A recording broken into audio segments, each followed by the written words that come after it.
ব্যাপার বাবা, আপনি বর সাজে আর এই মহিলা কে? এই মহিলা বউ সাজে কেন? আব্বু তুমিও তো সাথে আছো। কি বোকা, একজন বধূ সাজে একজন বর সাজে, দেখে বুঝতে পারিস না? এরকম নতুন শাশুড়ি, সালাম কর। আব্বু তুমি আমার শ্বশুরকে বিয়ে করে আমার সংসারটা ভেঙে দিলে। আশ্চর্য ব্যাপার, বিয়ে তোর শ্বশুর করছে, তোর স্বামী তো আর করে নাই, তোর সংসার ভাঙবে কেন? জয় সাহেব ভিতরে চলে, নতুন বউ নিয়ে এত দাঁড়ায় থাকতে নাই, দরজা লাগা।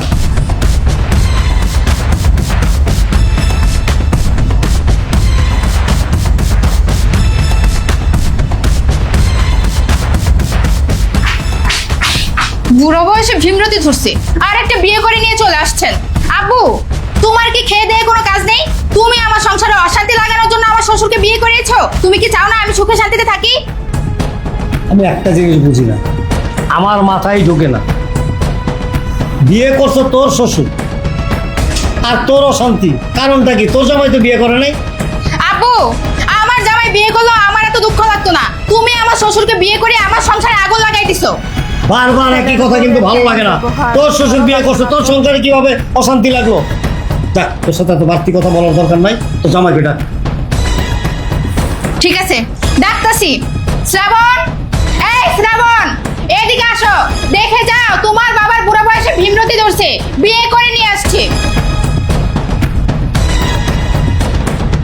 বেয়াই, আপনি বেয়া হিসাবে আমার মনের দুঃখ আমার কাছে খুইলা কইছি। আর কামটা করলেন কি? আমার বিয়া করাইয়া বউলে বাইতে আনলেন, দেখলেন অশান্তি লাগাই দিয়েছেন সংসারে। এই মেয়ে, আপনি কি পুরুষ না? এত ভয় পান কেন? বাড়ি আপনার, ঘর আপনার, সম্পত্তি আপনার, আপনি এত ভয় পান কেন? কাকে ভয় করেন? বাকি জীবনটা বাঘের মতো বাঁচেন, পুরুষের মতো বাঁচেন, এত ভয় পেলে চলবে না। বসেন।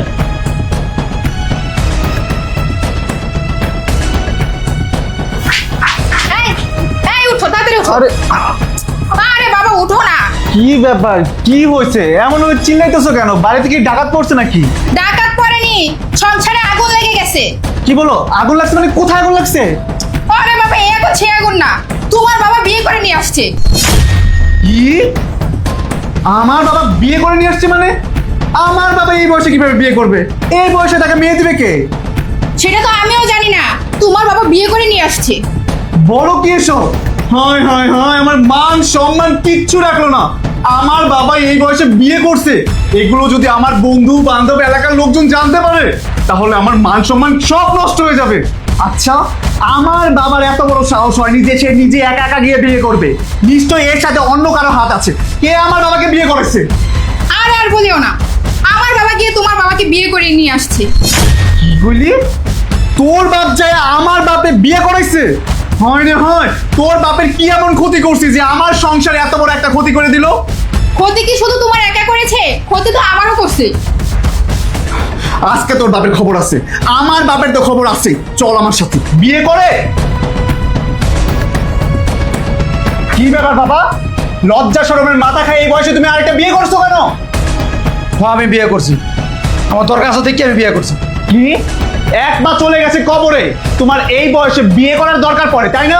তুমি একটা বার আমাদের মান সম্মানের কথা ভাবোনি? তুমি যে এই বয়সে বিয়ে করছো, এটা যদি এলাকার লোকজন জানতে পারে, এলাকার লোকজনের সামনে আমি আমার মুখ দেখাতে পারবো নাকি? কি ব্যাপার জামাই? আমি একটা জিনিস বুঝলাম না, বিয়ে করছে তোমার বাবা, তোমার মান সম্মান নষ্ট হইতেছে মানে? এই বিষয়টা তো আমি বুঝলাম না। তোমার বাবা কি কোনো নাজায়েজ কাজ করছে? কোনো পরনারীর সাথে আসক্ত হয়ে গেছে? তাহলে কিভাবে তোমার মান সম্মান নষ্ট হইলো? তোমার বাবা শরীয়ত মতো বিয়ে করছে, তার স্ত্রী নাই, সে বিয়ে করতেই পারে, সে তো কোনো খারাপ কাজ করে নাই, সে তো খারাপ কিছু করে নাই, তার তো একজন সঙ্গী দরকার। তোমরা কি কখনো ভাবছো তোমার বাবাকে নিয়ে বিয়ে করছে আর তুমি বলছো তোমার মান সম্মান নষ্ট হইতেছে? কেন মান সম্মান নষ্ট হবে তোমার? যত নষ্টের মূল তো আপনি। আপনি তো আমার বাবাকে এই বিয়ে করার কুবুদ্ধিটা দিছেন। তা না হলে তো আমার বাবা এই বয়সে কোনোভাবেই বিয়ে করতে পারতো না। এই মিয়া, আমি আপনার কি ক্ষতি করছি? বিয়ে করার দরকার হলে আপনি করতেন, আমার বাবারে কেন বিয়ে করাইছেন আপনি? শোনো, তোমার বাবার বিয়েটা আরো অনেক আগে করা উচিত ছিল।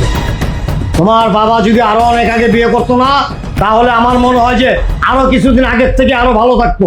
তোমার বাবা বিয়ে করাতে তোমার মান সম্মান নষ্ট হয়ে যেতেছে, তাই না? আমার মেয়েও বলতেছে তার সংসারে নাকি অশান্তি লেগে গেছে। আরে তোমার মা মারা যাওয়ার পর থেকে আজ পর্যন্ত বলতে পারবা একদিনের জন্য, 1 ঘন্টার জন্য, 1 মিনিটের জন্য তুমি তোমার বাবার খোঁজ খবর রাখছো? বা আমার মেয়ে কোনোদিন বলছে যে আমার শ্বশুর কি খায়? বা আমার মেয়ে কখনো কি ভাবছে যে আমার শ্বশুর কি খায়, কোথায় যায়, কি করে, আমার শ্বশুরের শারীরিক অবস্থাটা কেমন আছে একবারও খোঁজ খবর নাও নাই? তুমিও নাও নাই। তুমি তো সন্তান, তুমি কি করে পারছো? অথচ যেই বাবারটা খাইতেছো, পড়তেছো, এই বাবার টাকায় বউ নিয়ে বিলাসিতা করতেছো, সেই বাবার খোঁজ খবর রাখো না। আর আজকে তোমার বাবা শরীয়ত মতো বিয়ে করছে, তোমাদের মান সম্মান নষ্ট হয়ে যেতেছে, তাই না? আমি তো মনে করি তোমার বাবা যদি আরো 10-15 বছর আগে বিয়ে করতো, আর তোমার শিক্ষা হইতো, আমার মেয়েরও শিক্ষা হইতো। আর সেই শিক্ষাটা অনেক দেরি করে তোমাদেরকে দিচ্ছে। কি এমন অপরাধ করে ফেলতেছে? শরীয়ত মতো বিয়েই তো করছে, চুরি ডাকাতি করে নাই। শোনো জামাই, তোমার বাবাকে আমি বিয়ে করাইছি। আর কেন করাইছি জানো? আমি খোঁজ খবর নিয়ে দেখছি যে তোমার বাবার তুমি কোনো খোঁজ খবর রাখো না, না তুমি রাখো না আমার মেয়ে রাখে। তোমার বাবার তো এই বয়সে একজন সঙ্গী দরকার না? তোমার মা মারা যাওয়ার পর থেকে বলতে পারো কোনোদিন তুমি তোমার বাবার খোঁজ খবর রাখছো? তোমার বাবা কি খায়, কিভাবে ঘুমায়, কোথায় যায়, তোমার বাবার শরীর স্বাস্থ্য কেমন আছে, না তুমি খোঁজ খবর রাখছো না আমার মেয়ে রাখছো? অনেক চিন্তা ভাবনা আমি করে দেখলাম, এভাবে একটা মানুষ বাঁচতে পারে না, কারণ তার বয়স হয়েছে, এখন তার একজন সঙ্গী দরকার। আর সব চিন্তা ভাবনা করেই আমি তাকে বিয়ে করাইছি। এটা আমি কোনো খারাপ কাজ করি নাই, ভালো কাজ করছি। সে সঙ্গীবিহীন অবস্থায় বেশি দিন বাঁচতে পারবে না। আর তুমি তোমার বাবার খোঁজ খবর কি রাখবা? তুমি যেদিন থেকে আমার মেয়েকে বিয়ে করছো, সেদিন থেকে এই যে আনন্দের কেক পাইছো, এই আনন্দের কেক নিয়ে 24 ঘন্টা ব্যস্ত থাকো। বাবার খবর আর কি রাখবা তুমি? আব্বু, তুমি বাবা হয়ে মেয়ের সংসারে অশান্তি লাগাই দিচ্ছ। তোমাকে আমি পরে দেখে নিব। এই, তুমি আগে তোমার এই বুড়ো বাবাকে আর এই মহিলাকে এই বাসা থেকে বের করো। তো বড় সাহস! এই বাড়ি থেকে উনি কেন বের হবে? বাড়ি ওনার, ঘর ওনার, সম্পত্তি ওনার। এই বাড়ি থেকে যদি কেউ বের হয়, তুই এত জামাই বের হবি? ওনার বাড়িতে উনি থাকবে। তুই কি বললি? কাজ করছে। আমি বিয়ে করছি বলে তোর মান সম্মান থাকে না? এই মুখ তুই কেমনে দেখাবি? আমি বিয়ে কেন করছি? আমি বিয়ে কেন করছি? তোর মা মারা যাওয়ার পরে তোর মুখের দিক তাকাইয়া আমি দ্বিতীয় বিয়ে করি না। আমি ছোটো কালতে তোর কোলে পিঠে করে মানুষ করছি, তোর লেখাপড়া করাইছি, তুই বড় হয়েছিস। বড় হওয়ার পরে তোর বিয়ে করাইছি। তারপর কি হইলো? তোর বিয়ে করে আমার লাভ কি হইলো? সারাদিন বোর পিছনে, বোর কথা শুনোস। আর আমি তোর বাপ, সারাদিন বাসায় থাকি, আমি কি খাই না খাই কোনো খোঁজ খবর নেস? আর আমার একটা হাত খরচ তো আছে, সে হাত খরচ চাইলে তুই না করে দেস।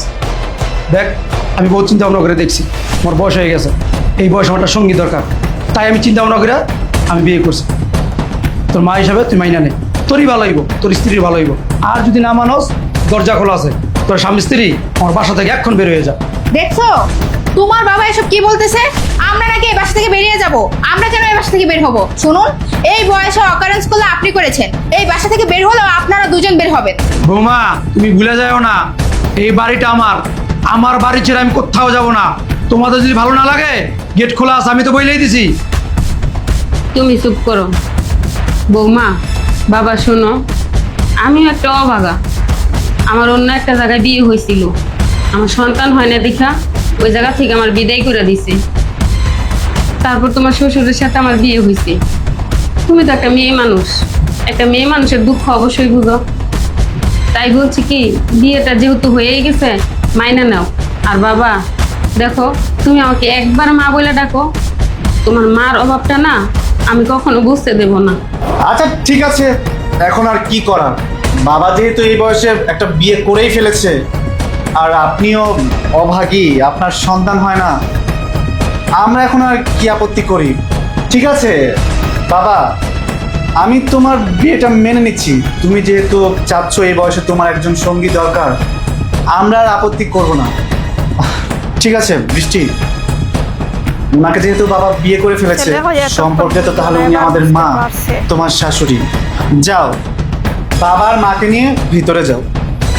ঠিক আছে, আসুন আপনারা। আব্বা, খাওয়া দাওয়া করে তারপরে যাই, আমি একটু বাইরে যাচ্ছি।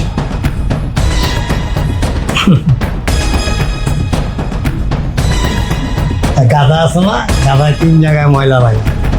প্রথম পায়ে লাগে, হাতে নাই, তারপরে শুনতে গিয়ে নাকে লাগে, বাবা ঠিক কাজ তারপরে কয় হ্যাঁ এটা তো ময়লা। শিক্ষা হবে, যেমন ভালো কুকুর লাগলে তেমন সাবস্ক্রাইব কুকুর। করবেন।